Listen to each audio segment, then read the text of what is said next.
de vieil homme confus incapable de gérer ses propres affaires. Mon fils était assis à côté de lui, hochant la tête comme si J était déjà mort.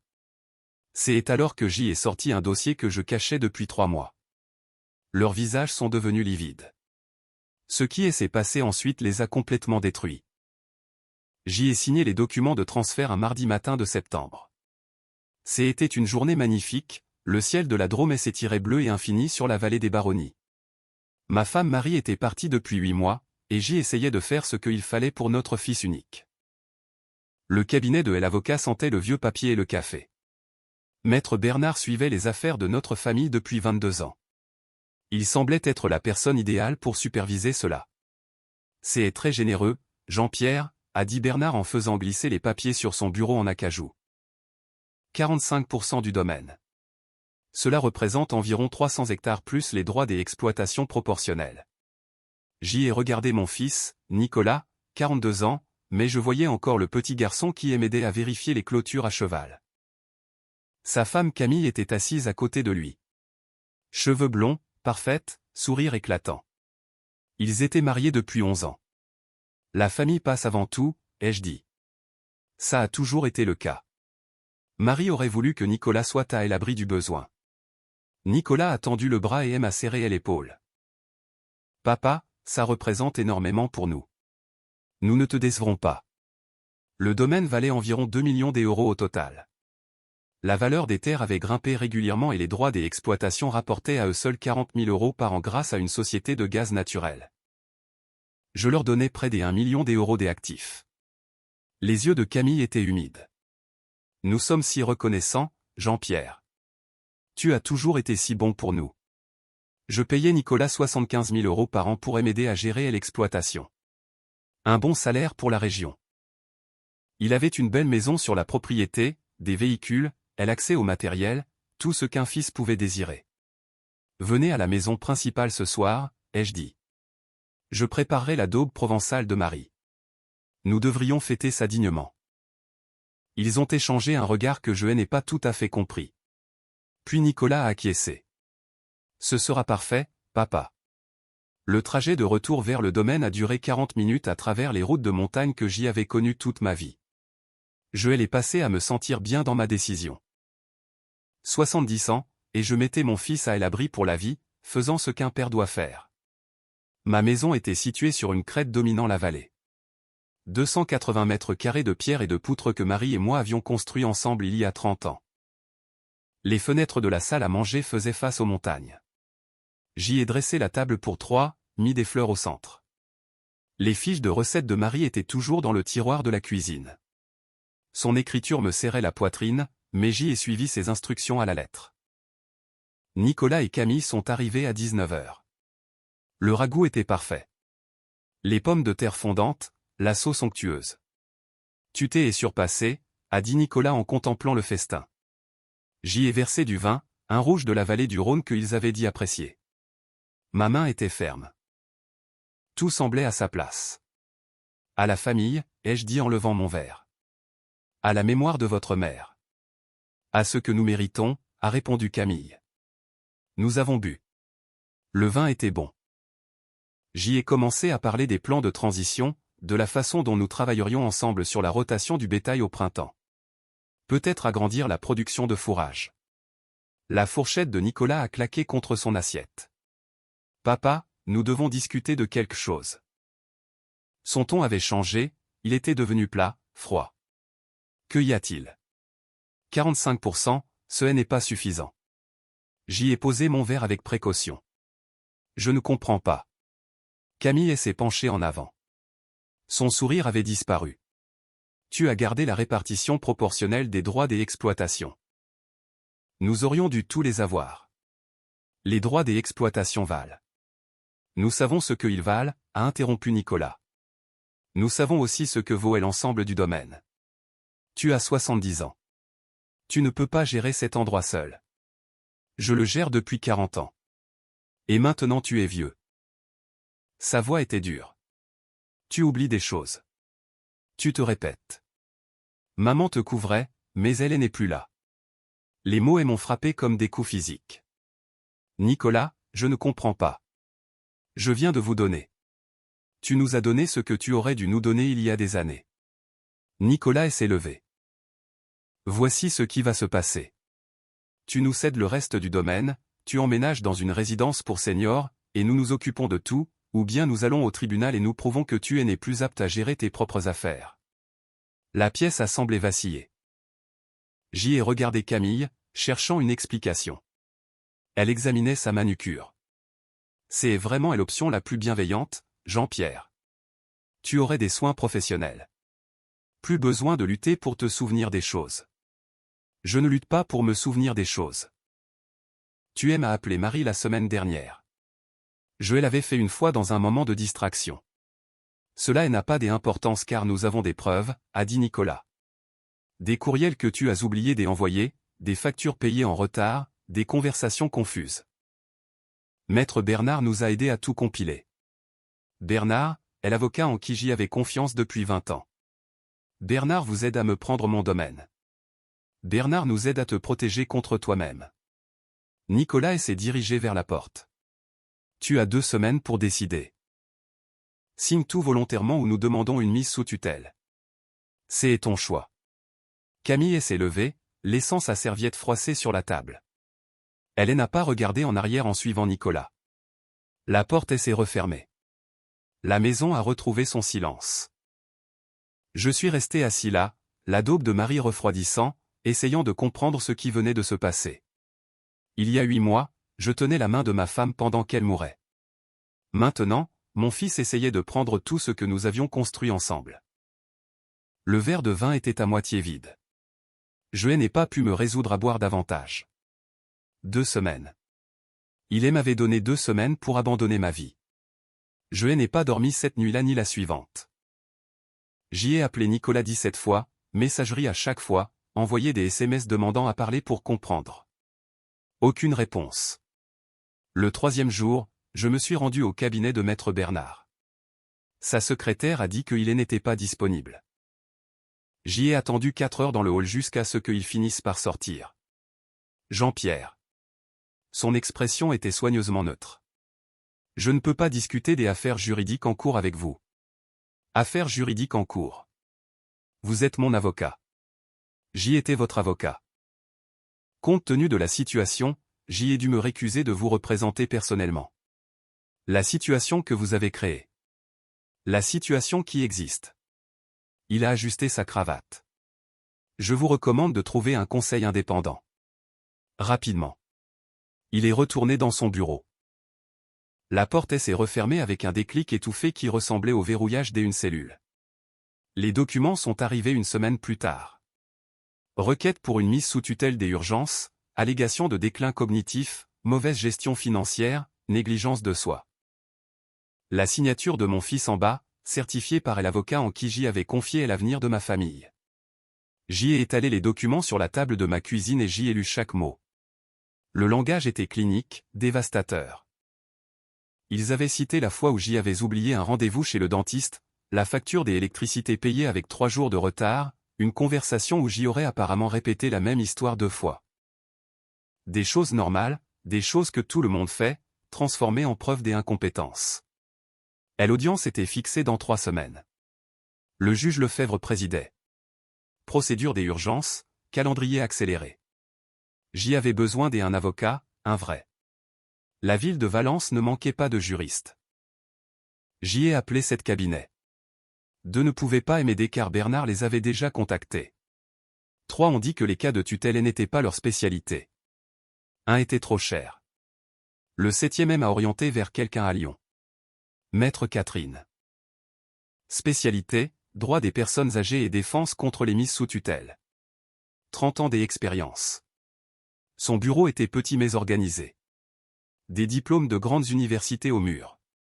Elle avait environ 60 ans, des cheveux argentés, des yeux vifs qui ne laissaient rien passer. Dites-moi tout, a-t-elle dit en versant du café d'une presse française. Je l'ai fait. Le don, le dîner, la trahison, l'implication de Bernard, la requête de mise sous tutelle. Elle a écouté sans interrompre. Quand j'y ai fini, elle a consulté le dossier judiciaire sur son ordinateur. Le juge Lefebvre, a-t-elle dit doucement. C'est intéressant. Pourquoi? Lui et Maître Bernard jouent au golf ensemble tous les jeudis depuis 15 ans. Mon estomac s'est noué. Ils sont amis, des amis proches. Lefebvre était le témoin de mariage de Bernard pour son second mariage. Alors, les dés sont pipés. Les dés sont lancés. Que cela réussisse dépend de ce que nous ferons ensuite. Elle s'est tournée vers moi. Jean-Pierre, je dois vous le demander directement. Est-ce que tout cela est vrai? Les problèmes de mémoire. La confusion. J'y ai 70 ans. Parfois j'y oublie ou j'y ai mis mes clés, mais je dirige une exploitation bovine rentable, je gère mes propres finances, je vis de manière indépendante. Je ne suis pas incompétent. Alors nous allons le prouver. Évaluation médicale, relevé financier, témoignages de personnes qui interagissent avec vous régulièrement, et si Lefebvre ignore tout cela, nous ferons appel, documenterons le parti pris, déposerons des plaintes. Elle a marqué une pause. Mais il y a autre chose que nous devrions faire, quelque chose de proactif. Quoi? Enquêter sur les personnes qui vous accusent. Dès après mon expérience, lorsque des membres d'une famille exigent soudainement la tutelle d'une personne possédant des actifs importants, ils ont généralement quelque chose à cacher. Cette nuit-là, je me suis assis dans mon bureau pour examiner les registres du domaine. Je ne cherchais rien de précis, j'y avais juste besoin de me sentir utile, de comprendre des chiffres qui avaient encore du sens. Les relevés des droits des exploitations ont attiré mon attention. Nous avions un bail avec une entreprise d'énergie. Il payait 40 000 € par an pour les droits des extractions sur la section nord. Arrangement standard en place depuis 8 ans. Mais le dernier relevé montrait quelque chose de différent. Paiement supplémentaire. Sous-location à un tiers 12 000 €. Je n'avais jamais autorisé de sous-location. J'y ai sorti des autres dossiers. La vente de bois du printemps dernier. Je me souvenais avoir approuvé la coupe sélective sur la Crétaie. Gestion forestière standard 20 000 €. Le reçu de paiement indiquait 47 000 €. Quelqu'un avait autorisé une coupe bien plus importante. Mes mains ont commencé à trembler alors que je creusais plus profondément. Des achats de matériel que je n'avais pas fait. Des paiements à des fournisseurs dont je n'avais jamais entendu parler. Tout cela au cours des 14 derniers mois. Tout cela traité via le compte du domaine auquel Nicolas avait accès. 127 000 €. C'est ce que j'y ai trouvé cette première nuit. De l'argent déplacé, caché, volé. Catherine a examiné mes découvertes le lendemain matin. Son expression est passée de l'intérêt à la gravité. C'est significatif, a-t-elle dit. Mais nous avons besoin d'une documentation professionnelle, d'une chaîne de possession pour les preuves, quelque chose qui tienne devant un tribunal. Qui fait ce genre de travail? Je connais quelqu'un. Une ancienne enquêtrice des finances publiques. Elle dirige maintenant un cabinet des investigations privées. Très efficace. Très minutieuse. Rachel est arrivée à mon domaine 3 jours plus tard. La quarantaine, très professionnelle, sacoche des ordinateurs à l'épaule et un carnet déjà à la main. Montrez-moi tout, a-t-elle dit. Je lui ai donné accès à chaque dossier financier que j'y avais. Compte du domaine, compte personnel, déclaration de revenus, contrat. Elle a travaillé dans mon bureau pendant 2 jours, s'arrêtant à peine pour manger. Le 3e jour, elle nous a réunis Catherine et moi. C'est pire que ce que vous pensiez. Rachel a étalé des impressions sur ma table de salle à manger. Au cours des 18 derniers mois, environ 340 000 € ont été détournés des opérations du domaine. Le chiffre m'a frappé comme un coup de poing. 340 000. Vente de bois non autorisée, achat des équipements qui ne sont jamais arrivés au domaine, frais de carburant pour des véhicules qui n'existent pas, et le plus gros, elle a montré une section surlignée. Ils ont vendu des options sur les droits des exploitations à une société de développement. Ils reçoivent les paiements sur un compte annexe au nom de Nicolas. Vendre mes options de droits des exploitations. Si cela aboutit, ils auraient le droit d'acheter vos droits des exploitations restants pour environ 20% de leur valeur une fois que la tutelle sera en place. Je me suis assis lourdement. Ils planifiaient cela depuis au moins 18 mois. Ce n'était pas de l'avidité spontanée après votre don. C'était une opération à long terme. Catherine a étudié les documents. Cela change tout. Ils ne sont pas des enfants inquiets pour un père vieillissant. Ce sont des criminels qui couvrent leurs traces. Il y a plus, a dit Rachel. La société de développement qui achète les options minières. Une société écran. J'y ai retracé les bénéficiaires effectifs. Devinez qui détient 15%. Maître Bernard, ai-je dit. Maître Bernard. Il doit toucher environ 200 000 € à la clôture de la vente des droits des exploitations. Mon avocat depuis 20 ans, le complice de mon fils. Pouvons-nous prouver tout cela au tribunal, ai-je demandé. Chaque euro, chaque transaction, chaque connexion. La voix de Rachel était ferme. J'y ai tout documenté. Mais vous devez comprendre la gravité de cette fraude. C'est criminel. Nous ne parlons pas seulement de gagner un cas de tutelle. Nous parlons de poursuites pénales potentielles pour les personnes qui ont fait cela. J'y ai regardé par la fenêtre le domaine que mon père avait commencé, que j'y avais agrandi, dans lequel Marie et moi avions versé nos vies. Mon fils essayait de me le voler. Il me volait depuis plus d'1 an tout en souriant lors des dîners de fête et en acceptant ma générosité. Déposez tout, ai-je dit. Quoi qu'il en coûte. Les semaines précédentes et l'audience ont été intenses. Catherine a travaillé sur la stratégie juridique. Rachel a continué à documenter les crimes financiers. J'y ai subi une évaluation médicale complète auprès d'un spécialiste en gériatrie à Valence, réussi avec brio. Fonction cognitive normale pour mon âge. Nous avons aussi trouvé des alliés auxquels je ne m'attendais pas. Marc travaillait sur mon domaine depuis 31 ans. Contremaître, ami, ce qui se rapprochait le plus d'une famille pour moi. Quand je lui ai dit ce qui se passait, son visage buriné et s'est durci. Je savais que quelque chose n'allait pas.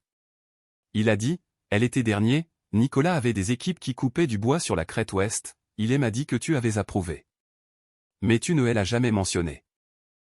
Et quand j'y ai posé des questions, il s'est mis en colère. Il a dit que je devais me mêler de mes affaires. Témoigneriez-vous de cela? Je témoignerai de tout ce qui pourra l'empêcher de prendre cet endroit. Le jour de l'audience est arrivé. Un matin d'octobre, première gelée sur le sol. J'y ai porté mon beau costume, celui que Marie avait choisi il y a des années. Catherine m'a conduit à Valence. La salle des audiences du juge Lefebvre était petite, lambrissée de bois, avec une esthétique de vieille bourgeoisie provinciale. Maître Bernard était assis avec Nicolas et Camille à la table des requérants. Ils semblaient confiants. Pourquoi ne le seraient-ils pas? Ils avaient le juge dans leur poche. Levez-vous. Lefebvre est entré, et s'est installé dans son fauteuil, à peine jeté un coup d'œil de notre côté de la salle. Concernant la requête de mise sous tutelle de Jean-Pierre Morel, il a feuilleté les papiers. J'y ai examiné le dossier. Les preuves de déclin cognitif semblent convaincantes. Catherine s'est levée. Monsieur le juge, nous avons des preuves approfondies contredisant la requête. Évaluation médicale, documentation de compétences financières. J'y ai vu votre réponse, maître. Le ton de Lefebvre était méprisant. Les problèmes de mémoire ne se manifestent pas toujours lors de tests formels. Peut-être, mais la fraude criminelle se manifeste dans les registres financiers. La salle est devenue silencieuse. Les yeux de Lefebvre se sont rétrécis. Pardonnez-moi, monsieur le juge. Nous avons des preuves documentées que les requérants ont détourné environ 340 000 € du domaine qu'ils prétendent que monsieur Morel ne peut plus gérer. Nous sommes prêts à présenter ces preuves et demandons une enquête immédiate. Maître Bernard s'est levé d'un bond. Monsieur le juge, c'est scandaleux. Ils essaient de détourner l'attention des préoccupations réelles concernant la compétence de monsieur Morel. Préoccupations réelles. Je ne pouvais plus rester silencieux. Tu me voles depuis 18 mois, Bernard. Toi, mon fils et sa femme. J'y ai les relevés de chaque transaction. Le marteau de Lefebvre est tombé. Monsieur Morel, vous ne vous adresserez pas directement au conseil. Alors laissez mes avocats vous montrer ce qu'ils ont fait. Catherine a remis un dossier épais à l'huissier. Monsieur le juge, ce dossier contient une analyse comptable certifiée documentant une fraude systématique contre monsieur Morel. Vente de bois non autorisé, achat des équipements fantomés, plus important encore, des négociations secrètes pour vendre des droits des exploitations à une société dans laquelle maître Bernard détient des intérêts financiers. J'y ai observé le visage de Lefebvre alors qu'il feuilletait les pages. Son assurance s'est envolée. Ce n'était pas une information qu'il pouvait ignorer ou écarter. C'était détaillé, documenté, accablant. Bernard a essayé de parler. Monsieur le juge, ces allégations sont étayées par des relevés bancaires, des dépôts de statuts des entreprises et des contrats signés. Catherine a interrompu. Maître Bernard va profiter personnellement de la tutelle qu'il aide à obtenir. Ce n'est pas seulement un conflit d'intérêts. C'est une association de malfaiteurs. Lefebvre a posé le dossier. Son amitié avec Bernard luttait visiblement avec son instinct de conservation. S'il tranchait en leur faveur maintenant, avec ses preuves au dossier, sa carrière serait détruite. Cette audience est suspendue pour 2 heures. Sa voix était tendue. Les conseils se retrouveront dans mon bureau. Pendant la suspension, je me suis assis dans le couloir avec Catherine. Nicolas est passé devant moi sans croiser mon regard. Bernard était au téléphone, parlant avec urgence à quelqu'un. Que se passe-t-il maintenant, ai-je demandé. Lefebvre calcule ses options. Il ne peut pas trancher en leur faveur sans paraître corrompu. Mais rejeter l'affaire signifie admettre que son ami vous a escroqué. Alors il va probablement se récuser. Passer le dossier à un autre juge. Essayer de s'éloigner de l'explosion. C'est exactement ce qui s'est passé. Quand nous nous sommes réunis à nouveau, Lefebvre a annoncé qu'il se retirait de l'affaire en raison de nouvelles informations nécessitant un examen indépendant. La requête de tutelle a été transférée au juge Valéry à Lyon. Bernard m'a approché sur le parking après. Son visage était pâle, désespéré. Jean-Pierre, nous devrions parler. Tout cela est allé trop loin. Trop loin. Je l'ai fixé du regard. Tu me voles depuis 18 mois. Tu as conspiré avec mon fils pour me prendre tout ce que j'y ai. Ce n'était pas censé aller si loin.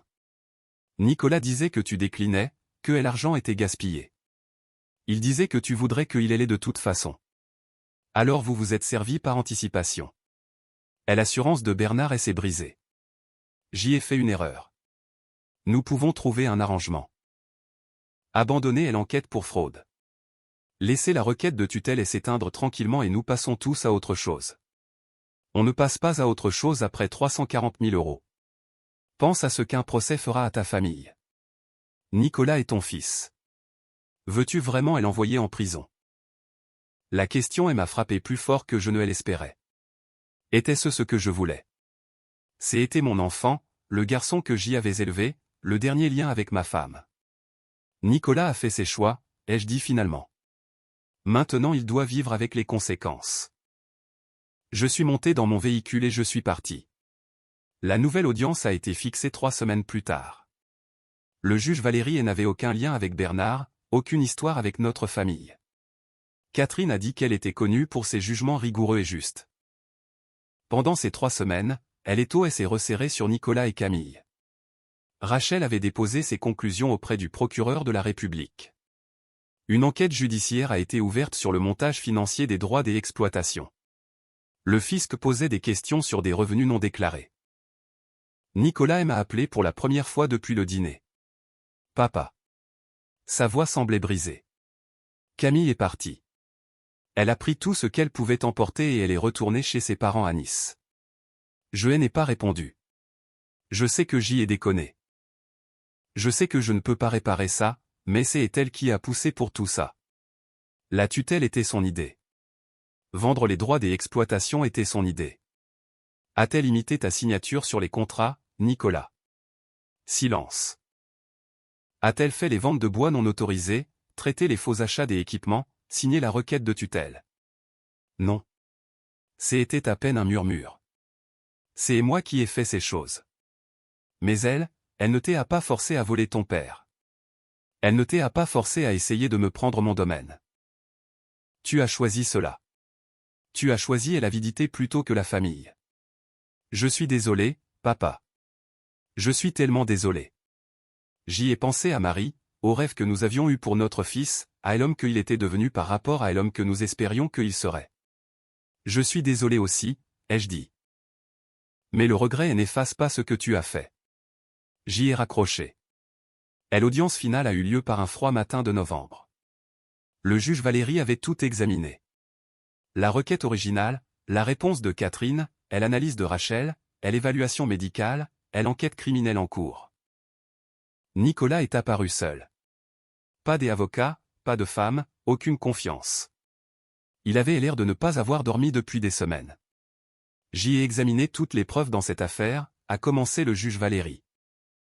La requête pour mise sous tutelle est non seulement non étayée par les preuves, mais semble avoir été déposée dans le cadre d'un effort coordonné pour escroquer M. Morel. Elle a détaillé les conclusions. Transactions non autorisées, conflit des intérêts, signalement criminel déjà en cours. La requête est rejetée, a-t-elle dit. De plus, sur la base des preuves de fraude, le transfert original de 45% de la propriété est par la présente annulé selon la loi régissant les transactions obtenues par influence indue et conduite criminelle. La pleine propriété du domaine Morel revient à Jean-Pierre Morel. La tête de Nicolas est retombée. Monsieur Nicolas Morel, il vous est ordonné de quitter toute propriété appartenant à votre père dans les 30 jours. Il vous est interdit d'entrer en contact avec Monsieur Morel, sauf par l'intermédiaire d'un conseiller juridique. Les procédures pénales se poursuivront par les voies appropriées. Le marteau est tombé. À la sortie du tribunal, Marc M attendait. Il avait fait 2 heures de route pour être là. Eh bien, nous avons gagné. Les mots semblaient étranges. Creux. Tout revient. Le visage buriné de Marquet s'est fendu d'un rare sourire. Marie serait fière. J'y ai regardé le ciel de Lyon, gris et lourd de neige à venir. Peut-être. Ou peut-être qu'elle aurait le cœur brisé que nous en soyons arrivés là. Elle serait fière que tu te sois battu pour ce qui est juste. Rachel s'est approchée avec Catherine. Jean-Pierre, le procureur veut vous rencontrer la semaine prochaine. Il monte un dossier contre Maître Bernard. Votre coopération serait précieuse. Je coopérerai. Cela pourrait signifier de la prison pour Bernard, peut-être pour Nicolas aussi. J'y ai repensé à la voix brisée de mon fils au téléphone. Au garçon qui parcourait les clôtures avec moi, qui avait pleuré quand son premier chien était mort, qui avait prononcé l'éloge funèbre de sa mère. Alors c'est ce qui doit arriver, ai-je dit. Les actes ont des conséquences, même pour la famille. 6 mois plus tard, je me tenais sur mon perron, regardant le printemps revenir dans la vallée. Le domaine était à nouveau mien, entièrement. Maître Bernard avait plaidé coupable de fraude, 3 ans de prison ferme. Nicolas avait accepté un accord. 5 ans de mise à l'épreuve, restitution totale, ordonnance des interdictions permanentes de s'approcher du domaine. Je n'avais pas reparlé à mon fils depuis cet appel téléphonique. Je ne le ferai probablement plus jamais. Mais le domaine était vivant. Marc était resté, nous avions embauché 2 nouveaux ouvriers. L'élevage était rentable. Les droits des exploitations étaient sécurisés. La vie continuait, même quand des parties d'elle mouraient. Catherine est passée ce soir-là. Nous dînions ensemble une fois par semaine depuis la fin du procès. Cela avait commencé comme des comptes rendus de dossiers. C'était devenu autre chose. Vous avez meilleure mine, a-t-elle dit en acceptant le verre de vin que je lui offrais. Je me sens mieux. Ça fait toujours mal, mais différemment maintenant. Différemment comment? J'y ai réfléchi. Quand il m'ont trahi pour la première fois, je ne pouvais pas comprendre comment mon propre enfant pouvait faire ça. Je n'arrêtais pas de me demander ce que j'y avais fait de mal, ce que j'y avais manqué. Et maintenant je comprends que Nicolas a fait ses choix. Je l'ai élevé du mieux que j'y ai pu. Je lui ai donné toutes les opportunités. Il a choisi l'avidité malgré tout. C'est son fardeau, pas le mien. Catherine a hoché la tête lentement. C'est sain. Pas facile, mais sain. Nous avons regardé le soleil se coucher sur les montagnes, peignant les sommets enneigés d'or et de rose. Vous savez ce que Marie dirait si elle était là, ai-je demandé. Quoi? Elle dirait, j'y ai passé trop de temps à pleurer ce que j'y ai perdu et pas assez de temps à apprécier ce que j'y ai gardé. Elle semble avoir été une femme intelligente. Elle l'était. Elle vous aurait aussi beaucoup apprécié. Catherine a souri. Première véritable chaleur que je voyais chez elle depuis le début de ce voyage ensemble. Je pense que je l'aurais apprécié aussi. La vallée s'est assombrie alors que le soir s'installait. À l'intérieur de ma maison, les lumières brillaient à travers les fenêtres que Marie avait choisies. La vie que nous avions construite ensemble était toujours debout, marquée par les épreuves. Changée mais debout. J'y avais appris que la famille n'est pas seulement une question de sang. Ce sont les gens qui se manifestent quand tout s'effondre. Marc, qui travaillait à mes côtés depuis 30 ans. Rachel, qui avait découvert la vérité. Catherine, qui s'était battue pour la justice quand le système était truqué contre moi, et j'y avais appris que la justice existe, mais qu'il faut se battre pour elle. Parfois contre les personnes qui devraient vous aimer le plus. Et l'histoire ne s'est pas terminée par un triomphe éclatant. Elle s'est terminée par une restauration tranquille, avec un domaine qui survivrait aux personnes qui avaient tenté de le voler, avec des relations fondées sur la confiance plutôt que sur l'obligation. C'était suffisant, bien plus que suffisant. Cette histoire nous plonge au cœur d'une réalité déchirante que beaucoup de familles préfèrent ignorer jusqu'à ce qu'il soit trop tard, la trahison par ceux en qui nous avons le plus confiance. Ce récit n'est pas seulement celui d'un homme protégeant ses terres, c'est le combat pour la dignité face à une société qui tend parfois à dévaloriser nos aînés dès que leur productivité semble décliner. Jean-Pierre incarne cette résilience silencieuse, prouvant que l'âge n'est pas synonyme de faiblesse mais de sagesse et de prévoyance. La manipulation juridique orchestrée par son propre fils et son avocat souligne une corruption morale glaciale où l'argent finit par effacer les liens du sang. Pourtant, la fin nous offre une lueur d'espoir, la justice peut triompher si l'on a le courage de s'entourer des bonnes personnes et de confronter la vérité, aussi douloureuse soit-elle. Le domaine moral devient ainsi le symbole de ce qui est inaliénable, non pas seulement la terre, mais l'honneur et le respect de soi. On en vient à se demander si la cupidité est une maladie qui finit par dévorer tout sentiment humain ou si certains liens sont simplement trop fragiles pour résister à l'appât du gain. Et vous, pensez-vous qu'un père puisse réellement pardonner une telle trahison à son fils unique, ou existe-t-il des limites que même l'amour parental ne peut franchir ?